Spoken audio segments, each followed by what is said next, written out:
Yemen में 2017 में कथित तौर पर हत्या के मामले में दोषी केरल की नर्स निमिषा प्रिया का मामला एक बार फिर से सुर्खियों में है। अब इसी बीच पीड़ित परिवार ने स्पष्ट कर दिया है कि उनका परिवार निमिषा को माफी देने या किसी भी तरह के मुआवजा स्वीकार करने को तैयार नहीं।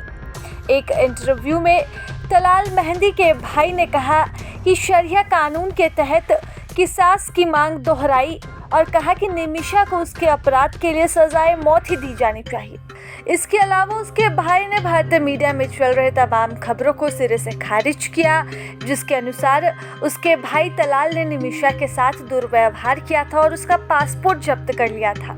उन्होंने भारतीय मीडिया पर एक दोषी हत्यारे को पीड़ित के रूप में पेश करने और तथ्यों को तोड़ मड़ोड़ कर भी पेश करने का आरोप लगाया है।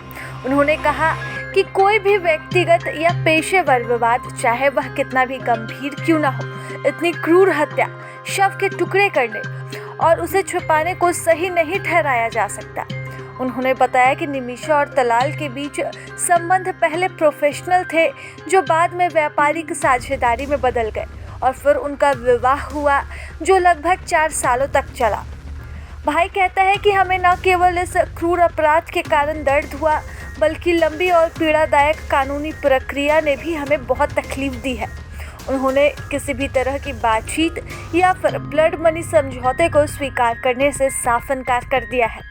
बता दें कि केरल की 36 वर्षीय नर्स निमिषा प्रिया बेहतर नौकरी के अवसरों की तलाश में 2008 में यमन चले गई। वहाँ उनके स्थानीय व्यापारिक साझेदार तलाल मेहंदी के साथ उनके संबंध उस वक्त बिगड़े, जिसके बाद से ही यमनी अधिकारियों के अनुसार निमिषा ने तलाल से अपना पासपोर्ट वापस लेने की कोशिश में उसे बेहोशी की दवा दी, जिसके परिणाम स्वरूप उसकी मौत हो गई।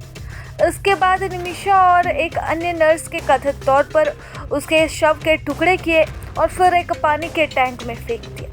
निमिषा प्रिया ने हत्या के आरोपों को चुनौती दी है, लेकिन यमन की अदालतों ने उसकी अपील खारिज कर दी। तो वहीं सूत्रों ने बताया कि बुधवार को सना में होने वाली उसकी मौत की सजा को भी टाल दिया गया।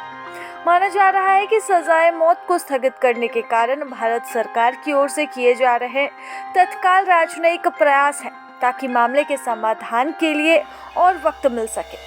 तो वहीं भारत के ग्रैंड मुफ्ती एबी अबू बकर मुसलियार ने कथित तौर पर यमनी धार्मिक हस्तियों से संपर्क किया, ताकि बातचीत को सुगम बनाया जा सके।